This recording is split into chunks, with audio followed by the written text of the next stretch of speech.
What's it? Okay. So so Richard Spencer and Maga, like what's that guy's name? I just mentioned him. Steve Bannon.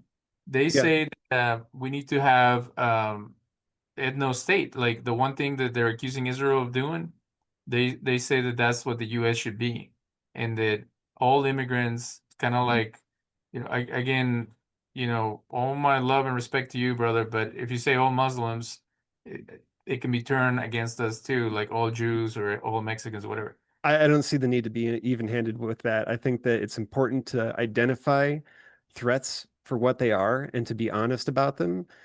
And it is all Muslims because it is Islam. Islam is the source of that behavior set. And if culture is the code to the human operating system, so how do you understand the cultural operating system? I would You agree study it.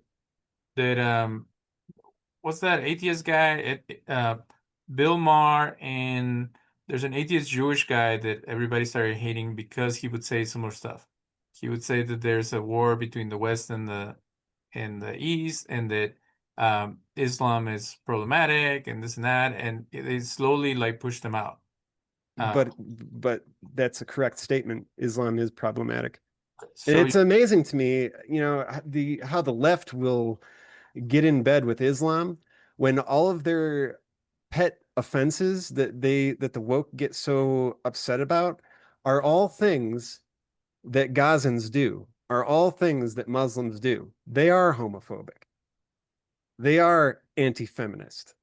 right. So that's the case for a secular disdain of Islam, but my disdain of the neo-Nazis that are now in the Trump administration, including Steve Bannon and the guy who runs the military, is that they want uh, a white ethno country when there's 10 of them in Europe. Pete And Hegseth is, I gotta stop you before you, Pete Hegseth is not a neo-Nazi. so what is he? He's a Christian. He's And do he's you understand what the Jerusalem cross means? I know. Matthew, Mark, Luke, John. Okay. So, but when I the problem is that I know that it's unfair to say that people are adjacent to a white supremacist perspective, but a duck is a duck. Like if someone starts saying uh, like what you said about a Native American Mhm. is anybody who's here, no matter their color, right? Well, my issue again, if you are black and you are a proud patriot, then I am happy to call you my fellow countrymen. So you're a patriotic nationalist.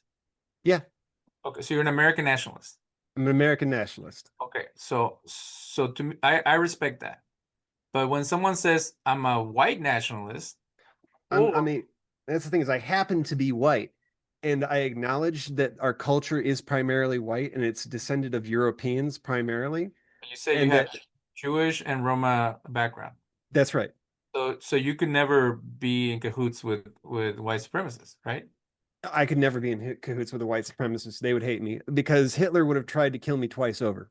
Right. So that's the problem.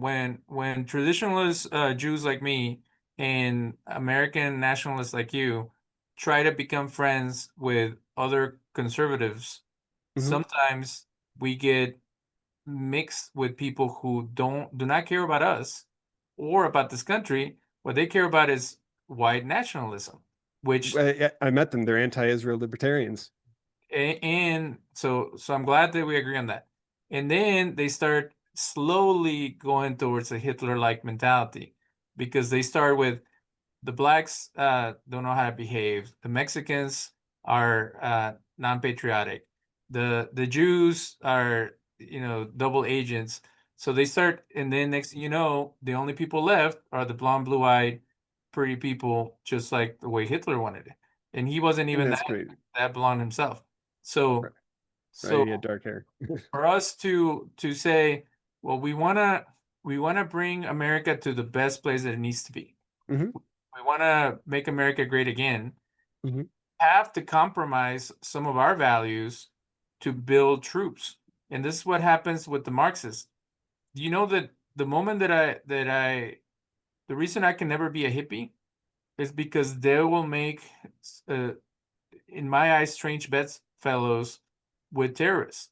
Mhm. They'll say, the ETA in Spain, the IRA in Ireland, the Zapatistas in Mexico, and Mhm. the the PLO were all buddies. And I'm like, why are you all buddies? Some of them are terrorists, some of them are not. Some of them, uh, you might not be a terrorist. Why are you going to be friends with three groups that are terrorists and one that is a revolutionary front? And it's like, because we all hate the empire or because we all hate America. And it's like, so your hatred is bigger than your values. Because now you're saying that it's okay to kill children and it's okay to go against non-military targets. And that's what the modern Democrat Party in America is, though. And that's the problem, is that it is that Faustian bargain that you're talking about, where values are compromised in order to take down the West, in order to own the West. So, but the MAGA has a very slippery slope to go towards ethno state or a white supremacist like adjacent, because they say, well, we're not saying that we hate all races, but we only like black people who agree with us. We only like Jews who are conservative. We only like Latinos who don't claim to be Mexican. And it's like, wait a second, you don't get to define me and you don't get to tell me what it means to be a real American. Would you agree Well, with well, yeah. And do you know why Liberia was invented? what?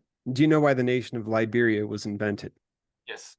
All right. So, just for anyone who might be listening to this, to summarize, after the Civil War, freed blacks who were unhappy with America and didn't want to be part of America, they were built, Liberia was built just for them.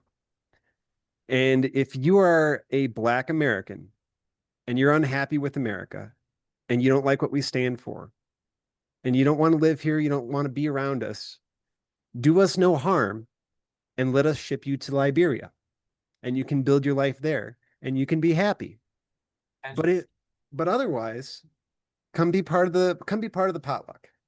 See, but that's like if somebody came up to you and said, "Hey, you love psychedelics, right? Mhm. We want nothing to do with hippie, druggy losers. Go to Amsterdam." How would you react?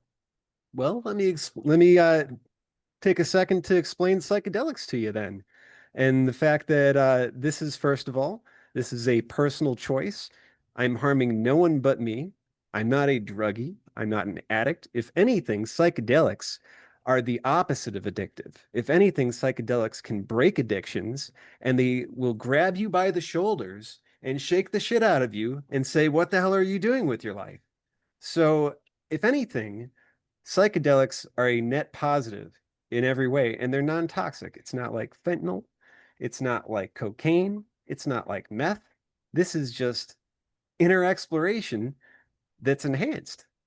And and that's the thing, is that once again, we can't make false equivalences because there are some things that are clearly not damaging to society, that are not a problem. Whereas certain behavior sets, measurable among certain demographics by crime statistics that are violent crimes, we have to acknowledge that and we have to address that. So if a black person came to you and said, "Hey, I agree with you. There's some people who want to take the US down. I'm not cool with that. But as an American citizen, as a Native American like you would describe us, I Yeah. have the right to criticize the things that need improvement." How would you react to them? Well, there is an appropriate way to criticize those things that need improvement, and lighting things on fire is not it. Why am I being blamed as a black man for what another black man did? I only hold people individually responsible for what they do, but I don't ignore probabilities. And those So probabilities are measurable, and they prone, have been measured. I'm more prone to burn stuff down than you. More prone, if a black person is shot by police in the process of committing a crime, we have to be honest here and acknowledge that there is a possibility, and not just a possibility, a likelihood that there's going to be a riot that involves arson and looting afterwards. But you That just changed is, the goalpost. You went from me burning a car to me being shot for committing a crime causing to burn a car. That's not moving the goalpost. That is specifically citing the context in which that would happen. Okay. So So I don't assume that a black person, that a black American is just going to walk around setting fires for no reason. I'm going to assume that there was some type of stimulus. Whether or not that stimulus was well reasoned is up for debate, but there's going to be some type of stimulus. okay. And do you think that like in the type of work that I do, we always wonder what happened to you instead of what did you do, what happened to you? So if a veteran decides to um, you know, be violent, I'm always gonna think of having worked with veterans, I was gonna think what kind of PTSD does this person have where their makeup of their brain has changed to them wanna do something like that. Well, that's the thing is a veteran deserves the benefit of the doubt, and some average schmuck with a long rap sheet does not. Uh, and so again, context, it matters who. But they do that with terrorists. They'll say, for someone to do something as crazy to blow themselves up, they must have gone through great suffering as a child. In the case of the 9/11 people, they were all rich. They were all well educated. They were all doing okay. So that doesn't count. But Yeah, socioeconomic factors aren't necessarily going to be a factor when it comes to terrorism. they say that about some Palestinian terrorists. They say that about some criminals. They say for someone to shoot up a school or whatever, something must have taken place. They're either mentally deranged or they were abused severely where they become, psychopaths. Would I you think that much leeway?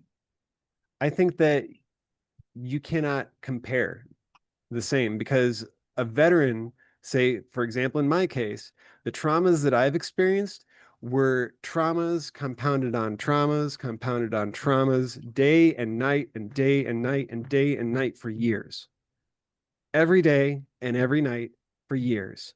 And they were experienced for a noble cause in the service of my nation, not because some family member was, an asshole, not because, I have a bad attitude and can't get a job, not because I have a darker skin color and then assume that because I have a darker skin color that I'm automatically entitled to things or that I'm somehow automatically a victim, you know? What if you are a victim? What if everywhere you go, people treat you like a criminal because of your skin color? How would you react?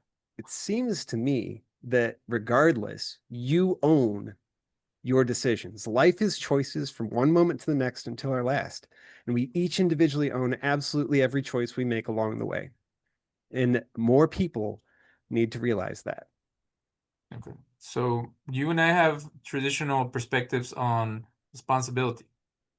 And I appreciate you giving a grace and understanding to fellow veterans because you walked in their shoes. But what the liberal community says is that we've never walked in the shoes of a black man. We've never been someone that had to leave their country. I left for economic reasons. Some people leave because of violence. So we have to be a little more empathic when it comes down to what leads someone to do certain things. Now, when it comes down Do to I? Do I though? I draw the That line with violence, abuse of children, like you were saying last time, um, irresponsibility. You can say, "Oh, because I was mistreated as a child, I'm just going to be an idiot and do whatever I want all the time." That's a cop out. yeah. So we have to agree that there's a threshold, and If then you're 18 years old, you're an adult, and therefore you are legally responsible for your decisions. right. And like you said, a lot of times this ultra compassion from the left is performative. It's not really true.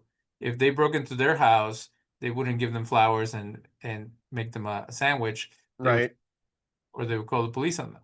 So, but I just want to understand why do you give so much grace to the right? Like there are horrible people on the right, and I see you gearing towards them uh, based on this kind of romanticizing of traditional values. When traditional values are very, like you said, you choose to do an honorable thing like serve your country, But not everybody that joined the military wanted to serve their country. Some of them did it for other reasons. Not everybody Mhm. in leadership cares about the US. So why do you always give more understanding to the right than to the left? Probably because in my youth I used to be on the left, so I understand them so well. Uh, I understand the thought processes of the left, and I understand the narrative. I understand the hive mind mentality. I understand the unity, for better or for worse, the lockstepping, and the kind of gulag behavior that happens in social cliques. So there's more, the disunity of the right is ironically why I give a lot of them a pass. And as far as, I don't give people who do awful things a pass, but I think that, we could have a conversation about what's defined as awful, because saying something that's offensive is something that is protected speech in America. So I'm gonna say something that might be offensive for you Hmm. as a military man, but when I saw the video that WikiLeaks put out of 5 people, and some of them were journalists, getting shot through a drone in like merciless or in and they were civilians, I was enraged back in 2003 when it came out. Uh, were you feeling the same way, or was it a breach of trust for what the military does to be judged by the world without any context or any understanding of why that occurred? 2003 drone strike. I don't know if I'm familiar with the specific one you're talking about. Two, there was one that was just 5 people standing around in Iraq, and they shot them from the top, and you see them like squirm and run around, and there's a bunch of smoke. And there's another one where there was a family in a van, and they shot up the van, and then people try to come help them, and they shot them too. Well, I think that some collateral damage occurs in war, and I think a lot of that technology was newer at that time. And I think that you have to remember it's a war, and that once it's a war, civilians are first told, just as they were in Gaza, to evacuate.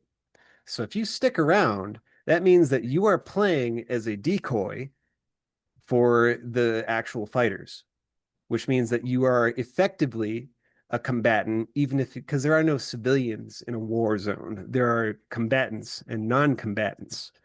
That's the actual terminology used, So in order to in order to present what occurs honestly, we have to say, oh, it was a non-combatant, or it was a series of non-combatants who were in a war zone, who didn't belong there because it was a war zone. And furthermore, why would I care? This is the enemy. I don't weep for my enemy, and I don't weep for the families of my enemy. I want I wanted them all to be punished for 9/11. But let's say that this was a 9/11. Let's say that it was similar to that stupid movie Red Dawn, and some foreign army came here and occupied us. Um, would it be okay for them to see all of us as non-combatants and only the people that are fighting to see as combatants? And then if they want to blow us all up, is that Well, justified in their perspective? again, it's a false equivalence, and you're being even-handed where we should be preferential. Because America first means that I'm going to put American interests first. It doesn't mean that I'm going to try to be the bigger man every time. It doesn't mean that I'm going to wonder, oh, well, what if it was me? What if I were in their shoes? Because I have been that way for a good portion of my life. And guess what? That doesn't win wars. All right. In order to win, you have to go asymmetrical. You have to become something that is a bigger monster than the monster you're trying to fight. You have to do things that might seem unfair or feel unfair by your normal calibration. But once you understand that you're in a war, those things no longer matter. So I know we talked about it last time where you said that it was justified to get involved with Iraq because they had some Mhm. Iranian stuff and they were somehow connected. But Yeah, after WMDs, that were the WMDs that were shuffled off to Syria basically from Iraq to evade UN inspections specifically. But after Abu Ghraib, after Uh, you said that Vietnam was should have been finished. Like Mhm. I think Gaza is the new Vietnam, and it's tearing the Jewish community apart because of the Jewish community has always been very liberal, but when it comes down to Israel, they've been more conservative, and now it's coming to the forefront where it's like people are saying the U.S. should arm Hamas. Why would I arm Hamas? That's crazy talk. No, it's the Hamas is a terrorist organization. They're But Islamic terrorists. they're saying now we need to switch sides because Israel has gone too far, so now we need to switch sides. We need to like Vietnam and the Viet Cong. Well, I don't think that that is a prevailing sentiment throughout the United States.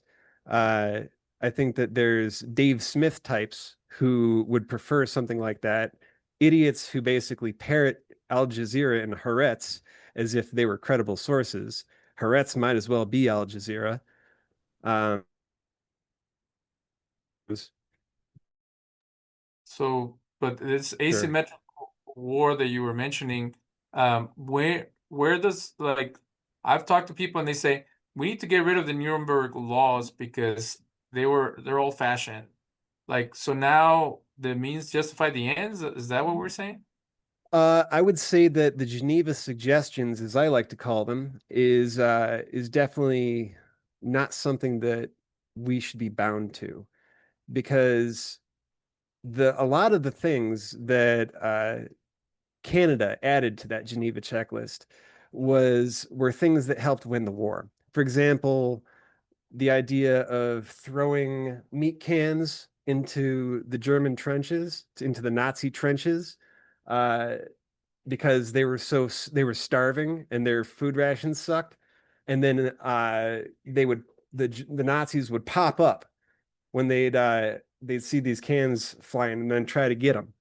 And then the Canadians would eventually, after they'd using this Pavlovian system of tossing the food cans, they threw a grenade and it took out a bunch of Nazis.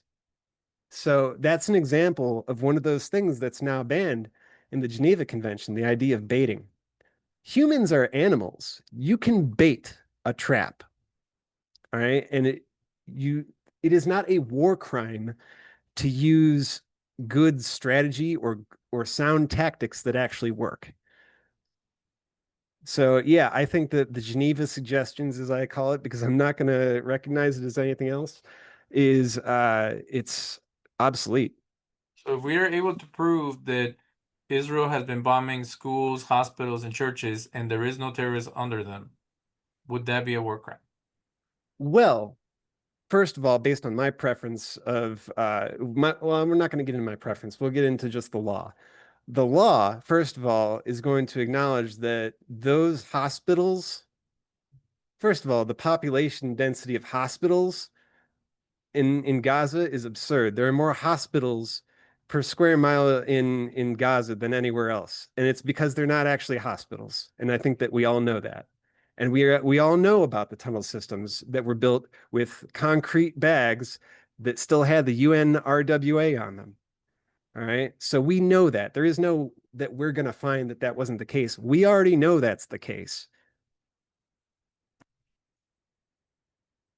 But it's like the example you used about the kid who died. I think one of them was already sick and they were sending him to Italy. And then another one, he died on top of being hungry. So it's like COVID. They say, well, he died of COVID or he died of cancer. Well, he was already dying of cancer and then COVID killed him. Why is it Israel's job to feed Gazans? I understand that there's all kinds of issues. Like there were, how can you have enemies who come and work in your land and they go back to the enemy territory? Like that they were doing that before October 7th. Like it's just everything doesn't make any sense to begin with. Well, it's not Israel's job to feed Gazans. But it's like why is Gaza abandoned by the Arab countries? Like there's all kinds of issues. Right. And they're abandoned because, well, I know why. I can tell you why. It's because of the fact that the whole Palestinian project is literally just to spite the Jews. That's it. Well, there's It doesn't, they don't have any rich, deep history, any connection to the land. They are literally, Islam has no connection to Palestine. So there's no claim that they could possibly have.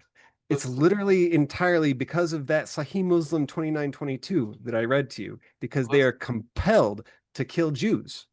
let's go back to what I wanted to ask you originally. So when I had Veterans for Peace on, the guy literally said the Muslim community of the Middle East is still angry at us for what the Crusaders did with like 12 of their leaders. They like decapitated them or something like that. Yeah, they're petty like that. They still want to get back to the West for that. And I'm like, And they're establishing the caliphate. That's also a factor. so I wasn't there. I have nothing to do with this. My ancestors were in Spain. They were Jews of Spain. We weren't even around. And now I have to apologize for what the Crusaders did, which they were trying to also kill us. It's crazy, right? This is like asking white people who are alive today to apologize to black people who are alive today for slavery when everybody was enslaved at some point. It's not our problem. It's not our problem. But We didn't cause this. going back to the Jerusalem cross, the reason that it is considered to be a white supremacist possible symbol is because a lot of the white nationalists that we were talking about, they love the Crusades. Yep, And I do too, and for good reason. Because, and that's the thing is like, yes, they were sloppy. I want to be clear. The Crusades were sloppy and killed a lot of Jews. A lot of innocent Jews were killed, but a lot of innocent Christians were actually killed during the Crusades as well. So, but that just means that they were sloppy. And the thing is, just because someone else holds that personal belief with this symbol does not mean that that is what this symbol means. well, let's say that there was a new pope who was super traditionalist, and he said any Christian man of God uh, who wants to keep Islam out of Europe, come join us in our crusade to Mhm. kill those guys. You would go join them? Well, I'm not Catholic, and I will never be a Catholic, but I would certainly probably put together an LLC to become a private military contractor and then serve in that fight. Absolutely, yes. But that's what I don't understand. The cat is out of the bag where it is a religious war. And you Hmm. can say that they're the ones who started it, or they can say that we were the ones who started, but it's always been a religious war. And Yeah, for 1400 years. It's been a problem for civilization for 1400 years. they say, no, it's not, it's about resources, or it's about this, about that. Like the religious war comes in, and I hate to tell you this because you still consider yourself a Christian, right? Uh, I was baptized and I've never rejected Jesus Christ as my savior, but I don't go to church. I'm not like someone that you would consider a typical Christian in any way. And like I said, I've been investigating reading the Tanakh. Basically, I was going to be doing it on one of my streams basically after I'm done with my Islam segment, but basically in a respectful context. Uh, but I have a lot of respect for Judaism, and like I said, it's within the family line. So I'm going to give you my pitch for Judaism. So my pitch is that the religious war started when the Greeks and the Romans thought that they could co-opt Judaism, or at least tame it. So Herod the first, he made a deal with Octavian that Judaism would be a protected religion. You're talking about the Hellenization? Yeah, but even after we won against the Syro Greeks, the Romans were like, we don't want make you Hellenistic. We want you to just come and do an offering to Caesar, and you guys are cool as long as you send us money or you let us occupy you. Hmm. That's in a sense is weird that that's how I feel that MAGA and the Christian right want us. They want us tamed. They want us as someone that they can control or appease us. But then Christianity and if you really think about it, Jesus was a religious Jew. He wasn't a Right. Christian. Absolutely. And the contention of being the Messiah, the only reason that's problematic to the Jews is because he didn't bring world peace. Hmm. The biggest demand is that when the Messiah comes, he finishes the job. He doesn't Right. do internal peace and then slowly bring the Gentiles around. It's the whole world comes to worship the one God. So the Greeks and the Romans decided to co-opt Judaism again by taking over the Jesus movement, and then it became allegiance to Rome that was more important than allegiance to Jesus. So the Greek followers of Jesus said, we don't want to be associated with the Jews because the Jews were rebelling against the Romans. So then it split, and then all the ones who were Jews for Jesus of that time, Jewish Christians, they were all killed, and then it became a different religion. Hmm. They started transforming the teachings of Jesus into this Greco-Roman priesthood and all that stuff. And they, but when the Romans destroyed Jerusalem and kicked the Jews out, they took all the temple items and they paraded them in Rome, and they even built a temple to make fun of the Jews. So the church is built on that. It's that the Jews are done, and now we're the people of God. And It, that's a definitely a take that have an issue with. And because if anything, Christians should be working hand in hand with Jews. And even though it's this rejection, there's a mutual rejection because I know that and it is doctrinal, but you have Isaiah 53 as well. And I think that that's something that isn't necessarily presented. And I wouldn't be, I'm not trying to convert Jews here, but to me, it seems like Isaiah 53 is understated and ends up being something that's not necessarily discussed or addressed well. And I've followed with Tovia Singer, Rabbi Tovia Singer, and he's had some interesting takes on it, but he has not really directly addressed uh, Isaiah 53 and the fact that it's basically describing Jesus. And the thing is, I feel like a lot of that world peace, it doesn't necessarily have to come right away. It's something it's a work in progress, and it's a work in progress that requires maintenance once you've achieved it. And in order to achieve it, you have to address the problems. And that if we're addressing the problems and we're addressing the problems honestly, then we have to talk about things like Islamic doctrine and Marxism. And if you consider in Marxism, Karl Marx is on the Jewish question. I don't understand how any Jew could be a Marxist if they had read on the Jewish question, because it's absolutely destructive to Judaism.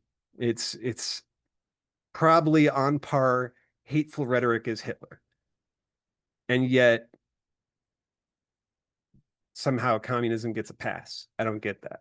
Well, Candace Owens says that most communists were Jews, and is actually only a small percentage was like 10%, and then they turned against the Jews and they started coming after people who were recognizably Jewish. They kind of like what they're doing now. If you're a self-hating Jew or a Jew that's not willing to acknowledge their heritage, they'll take you and they'll Hmm. brainwash you to come after your own people. And they actually did that.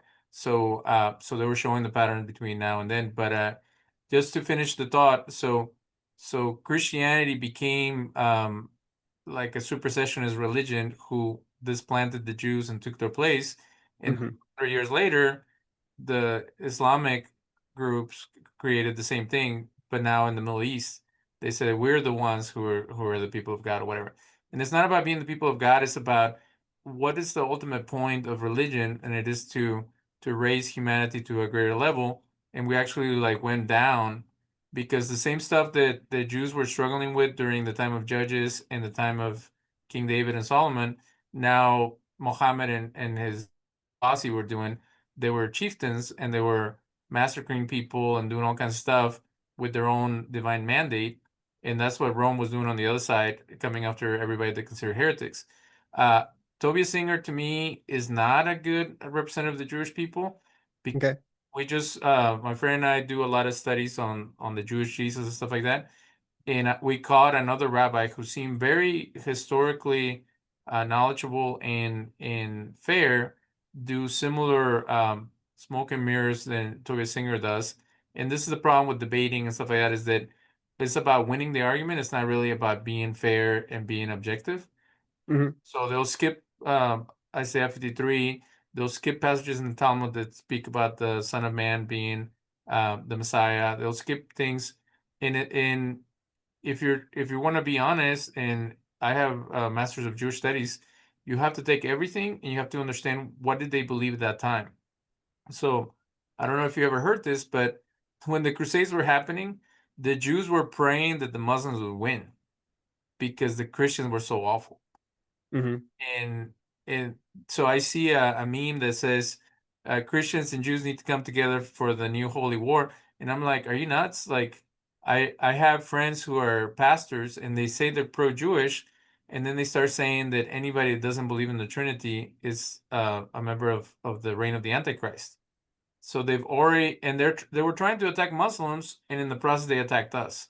So the doctrinal stuff can get really tricky because they say we love the Jews as long as they agree with us, similar to what's happening politically. So we have to stay objective, independent, and hold people accountable because if not, it becomes pretty much the same supremacist thing, like where you're right and I have to comply. If not, I'm out. I think there also weren't 2 billion Muslims in the world at that time. I think we can acknowledge that. So the threat is much larger to Jews now than it was back then. And I think that you have to acknowledge that the way things are now, in terms of the relationship between Christians and Jews in general, for the mainstream, is much different than it was back then. So, I mean, we have to keep it appropriate to the context. But they saw the Messiah coming from the east somehow, because again, everybody was interpreting things differently as they went. And the sad part is that, like you're saying, I don't fully agree that Islam is just straight from scripture or from the Quran because they do have like three different types of thought, some more traditionalist, some more esoteric, and some more modern. And in Judaism, we have more modern stuff, and then there's the super biblical guys, and then with the Christians the same. So we Mhm. have to take what they say. So have you been able to correlate these hadiths and Quranic verses with what the different groups of Islam are saying? So I know that there's the radical imams in England, and there's some in the U.S. Mhm. Have you seen the trend being the majority of them take everything literal and they want to come after us? Or there's some people who are like, well, that was back then, and they were having a lot of problems with the Jews, because that's what Christians would do nowadays.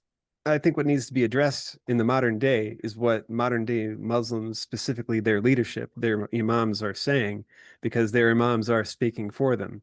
And we also have to talk about taqiyya. You know what taqiyya is?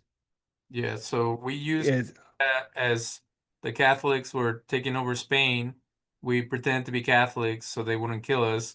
And then some of us went to Morocco and Egypt and we pretended to be Muslims so they wouldn't kill us. so Muslims, but again, context of use matters. Because Israel is not in any way imperialistic. We can both agree. And that Judaism is not imperialistic intrinsically. Judaism is not as imperialistic. What some people have defined religious Zionism, stuff like that, they're struggling with the idea that you don't even have that many Jews to take as much land as you want, and there's all kinds of stuff. But Judaism in itself is a peaceful religion because the only time that they had a height of an empire was the time of Solomon, and that was 2,500 years ago. So we can definitely agree that Judaism is definitely not intrinsically imperialistic. It's if anything, it's almost I wouldn't say isolationist, but probably more libertarian in spirit in the fact that it keeps to itself, right? It's becoming more and more nationalistic. So I have a problem with Palestinian nationalism. I am starting to have a problem with Jewish nationalism. I well, it's and that's the thing is Israel is not an ethno state; it's an ethno nationalist state. And that's the thing is it's primarily Jewish. It has a Jewish identity, and it's right to have a primarily Jewish identity, and it's right to want to curate and maintain that Jewish identity.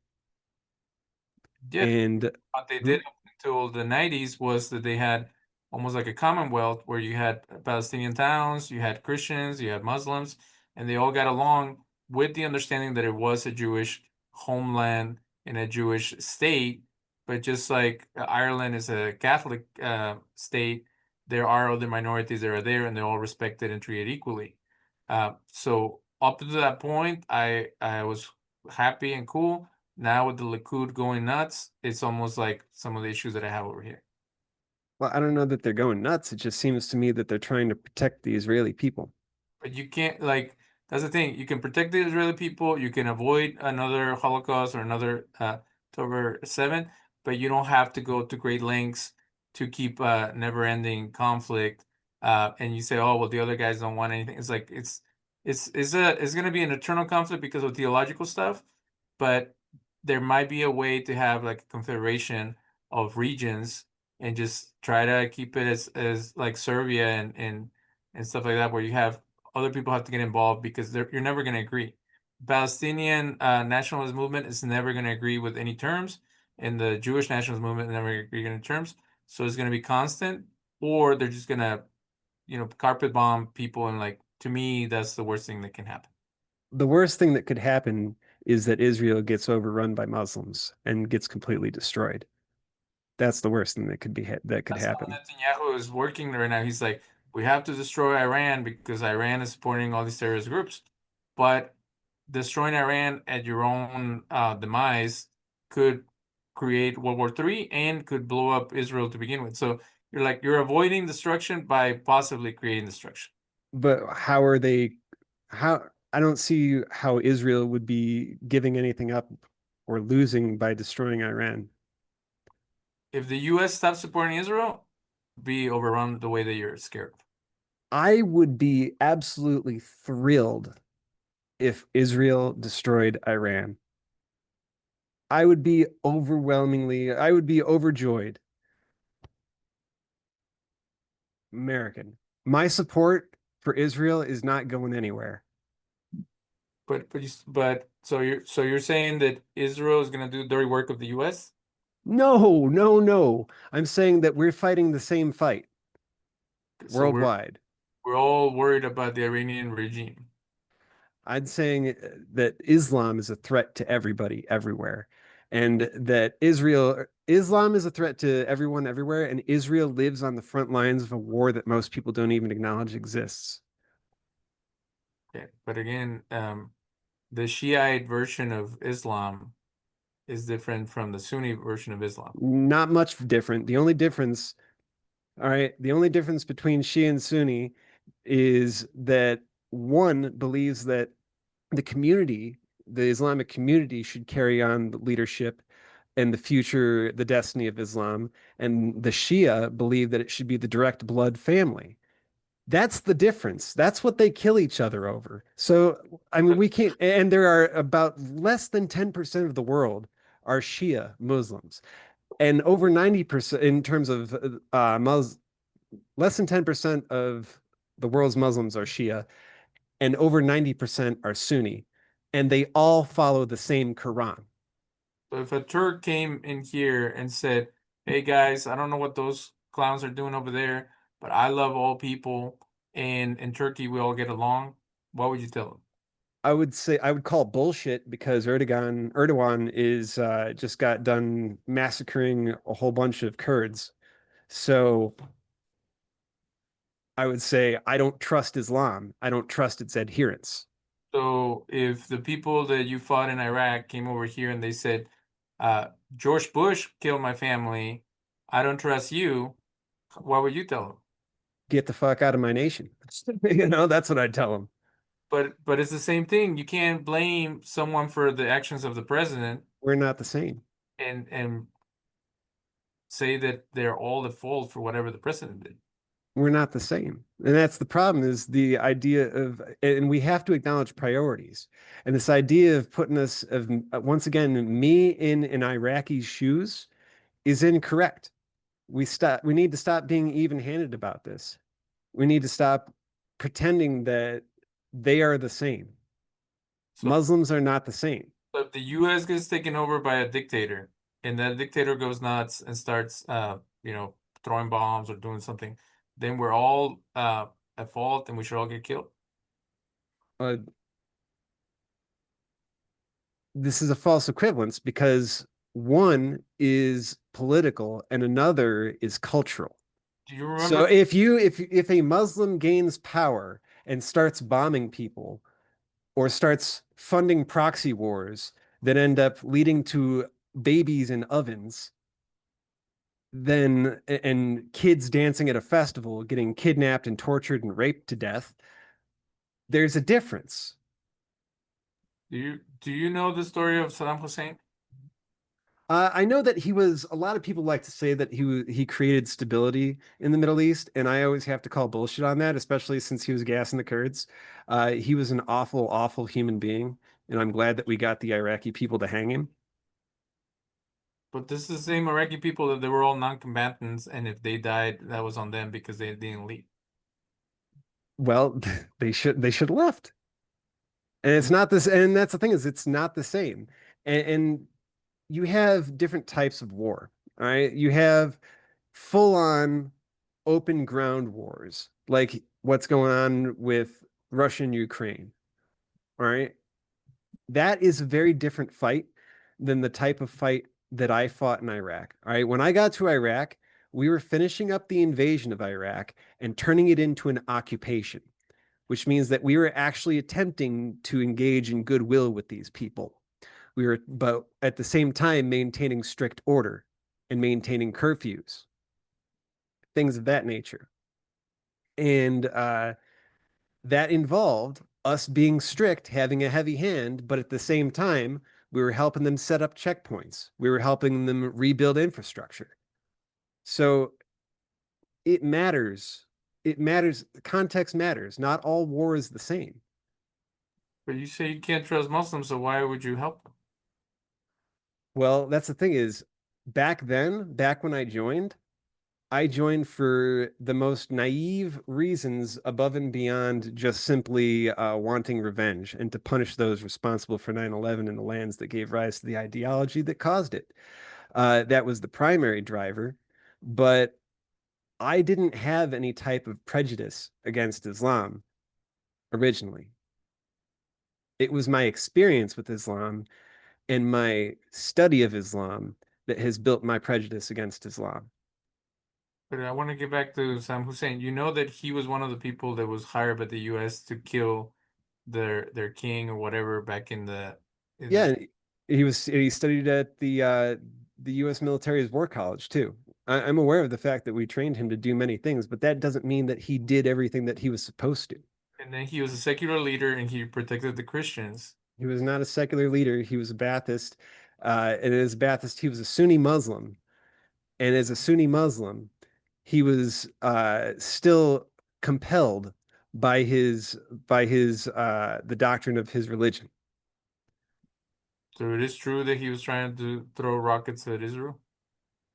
It's true that he was attacking lots of places all over the Middle East, starting with Kuwait, I believe, in order to try to get their oil. And then when America pushed back, and then Saddam burned their oil fields and damaged their oil fields so that their oil fields couldn't be repaired for basically like 10 years. So Saddam was a piece of garbage and he was an awful human being. And it's a good thing he's gone. And people who share his ideology should be gone. How come you're the only one that talks about the WMDs going to Syria? Trump even said to Hillary that we invaded the wrong country or whatever, to the other Republican candidates. We invaded Yeah, the you'll wrong. hear. So, I got this. I've heard this a lot, and the thing is, it's because largely that a lot of veterans they come home and they feel intimidated, and they understand the concept of assimilation and that they need to go along to get along. They also know that they individually are probably not quite the same person that they were when they left, but they nonetheless want to fit in. So they'll say the things that people are saying around them in order to fit in. And the people that are around them that they're trying to fit in with are a bunch of libertarians who came up with excuses why not to join the military. And one of those excuses was coming up with lies like that it was an inside job, that 9/11 was an inside job and stuff like that, you know? So you end up with a lot of veterans, like I said, who feel peer pressured and alone, isolated in the civilian world after getting out, who will just go along to get along. And they're repeating the narrative of these libertarians who are only carry that narrative because of their own cowardice. And those libertarians got that narrative because of Islamic propaganda. So you got libertarians repeating Islamic propaganda, which ends up becoming like a feedback loop that ends up creating veterans who end up saying things just to fit in. That, or they feel guilty and they chose whiskey instead of books after getting out, and then decided that they were going to just be mad about the war and be like, oh, well, that bastard, they sent me to war. It must be their fault. It must be their. Maybe study the war. When veterans, when you get out, choose books instead of whiskey. Study why you fought. Just because other people don't understand why you fought doesn't mean you shouldn't understand why you fought. And the thing is, I didn't fall into that trap. So why do I say these things? Because I know what I'm talking about. And they don't. Because those WMDs, we ended up finding them in the hands of ISIS, the ones that weren't shuffled off to Syria to evade those UN inspections. And this was observed on satellite feed. So I don't understand why there's anybody other than say it's a group of people who don't know better, who have a narrative that is a peacenik narrative. They're like, oh, we're bad. And that's the thing is, uh, Trump is very anti-war. And Trump is wrong about 9/11, or at least he's wrong about Iraq. There was a training site in Iraq in Salman Pak, a hijacker, Salmanpak, Salman Pak. And that is where some of these hijackers got some of their training. There was this whole infrastructure set up across the entire Islamic world in order to make 9/11 happen. And they celebrated it. And that they celebrated it across the entire Islamic world. They celebrated it in Saudi Arabia. Hell, Osama bin Laden is from Saudi Arabia. And yet Saudi Arabia plays secular. It pretends to be secular solely in order to engage in business. They are engaging in taqiyya in order to engage in business. It's not that they've changed their beliefs. It's just that they are deceiving. So why would the US and Israel become friends with Saudi Arabia? Uh, well, Israel wants peace. That's why the Abraham Accords happened, is because Israel wants peace, and Trump wanted to help make that happen. Trump actually is a peacemaker. He really does want to make peace. He's a little bit too soft for my taste, to be honest. This is why I believe that we should have veterans in the president's office going forward, as specifically OIF veterans, rather than businessmen, because businessmen just aren't hard enough to make some of these decisions. Blood is icky. Well, he doesn't think that war is good for business, but it seems like the Democrats think that war is good for business because they just gave all the money to Ukraine and all the support. How do you feel about the Ukraine war? Well, I have a lot of mixed emotions about it, and the thing is, neither side is really a whole lot of good when you look deeper into it. However, we need to be honest about what really sparked this, because this didn't start when Russia invaded Ukraine. This started in 2014 when Biden decided that he was going to effectively overthrow the Ukrainian government and try to turn Ukraine into a puppet state for all of his really crooked pet projects, to include things that we saw like Sam Bankman Fried and forget the exact name of the scam it was, but it was a crypto scam. It was Sam Bankman Fried and his crypto scam. I don't know if you've heard of that. Um, it Yeah, was a money laundering scam, basically, in order to shuffle money that was intended to be support for Ukraine back into the Democrat campaign coffers. You mentioned that in the last episode. You meant Obama in 2014. That wasn't Biden. Well, it was Biden. It was Biden who was the relevant person who was doing that. He wasn't the president; he was the vice president, and he was the one who was involved with that activity. Son was over there messing with the stuff too, right? Well, you cut out. Who was Biden's messing? over there doing deals and stuff too. Right, with Burisma, the energy company, and there's that whole will Biden saying, "Oh, we'll withhold this $1 billion from you unless you fire this prosecutor." And then when Trump would not give them weapons, was that a good move or a bad move? I think that Zelensky needed to be put in his place, and that Zelensky started to think that he owned us, that somehow he was entitled to our support. And I think that Trump made put him in his place. That's pretty much what it was. I was talking about the quid pro quo with wanting dirt on Biden from the was that Zelensky that was there, or was there somebody else that was before that? In 2016, I guess it was 2019, Trump would not give something to Ukraine so he can get dirt on Biden. I don't know about all that. I Because No, I don't know about that. That seems like something that seems like an unsupported claim, and if it's not an unsupported claim, it seems like, yeah, okay, getting if you're going to if you realize that you are going up against an apparatus like the Democrat Party, you're going to try to find whatever advantage you can. And I'm pretty sure that it's not illegal for Trump to ask Zelensky if there was something dirty about Biden.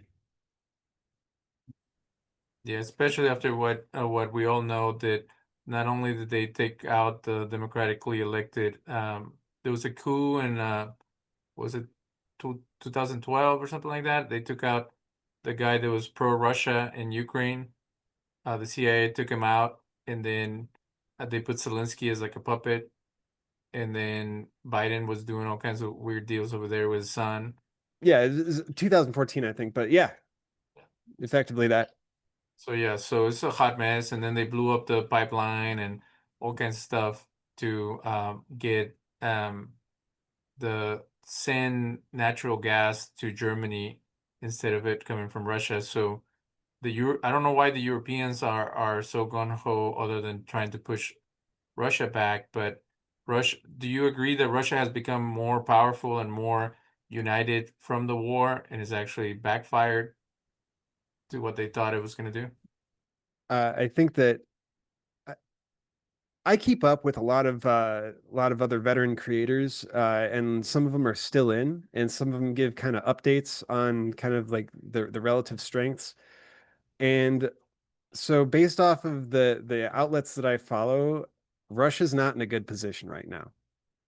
They are hurting, and the best that they can do is their classic Potemkin play, the idea of just pretending that everything's okay. Um, but Russia's not doing great. They're not better off now than they were before, and the support that we have provided to them in the form of mostly used military equipment is has been valuable, as well as with the drones. And the thing is, again, I don't see the point necessarily of being even-handed when it comes to me, but as an outsider, when it comes to like America, but as an outsider looking in, observing Ukraine and Russia, I can understand Putin's position that he wouldn't want Ukraine to be a puppet state of the West. I can understand that he would say something like, well, if I can't have it anymore, then nobody can have it, or that I'm definitely going to get it back. So I can understand that that is his position. I can also understand that the Ukrainian people don't want to be a part of that. I can also understand that Ukraine is a bed of human trafficking and corruption and bioweapons labs and all kinds of nasty things. So maybe it's not necessarily, it's not like, it's not the jewel. of Europe, of Eastern Europe, right? It's not like Israel. Like Israel is like a lotus floating on top of a swamp. That's not what Ukraine is. Well, we're gonna leave it there. I really appreciate you giving me 2 hours of your time. I know we talked about all kinds of controversial subjects. Again, we're trying to build bridges. There's a few things we agree on, and there's other things that we can go on forever. But the most important thing is that we were talking about Jesus and Judaism at one point, and the my dream is a peaceful world, a world where everybody put down their guns. Um, it is also a very chaotic and crazy world. So maybe next time we can talk about what is the role of religion to kind of tame the human soul, because without it, it'd even be worse. And I think people have forgotten that. They think that human beings are just these amazing, enlightened beings, that religion is the one that leads them to fight, when originally humans were always oppressing and conquering each other with no mercy. So, but we appreciate your time and your unique perspective. Hopefully, we'll talk to you soon. I look forward to that conversation. Thank you for having me. Thank you, brother.